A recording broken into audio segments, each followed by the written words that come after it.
Hey guys, Scotty with Miller Marine. I want to run a boat, pontoons in.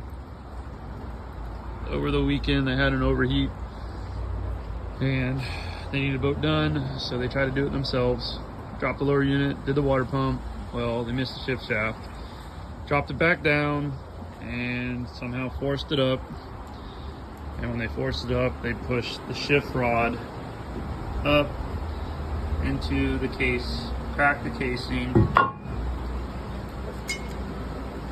bent the shift rod.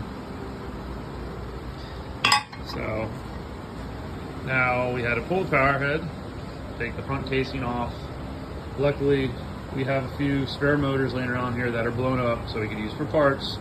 So we'll have them back up and running. But it was a quick fix for a water pump, turned into pulling a power head and getting up there in labor pricing. So guys, if you think you can do it by yourself, do it. But if you're forcing it, obviously there's a problem. Stop, call somebody that knows what they're doing before you make it into a problem like this. You know, the original problem would have been a couple $100 to fix.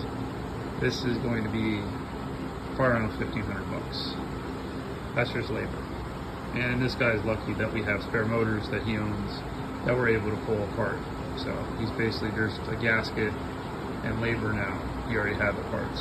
So, but just rethink when you start doing something. If you feel like you can't get it done, stop, call a professional. Might be a little more because you have it torn apart already, but they'll take care of you. So just hold that in mind, guys.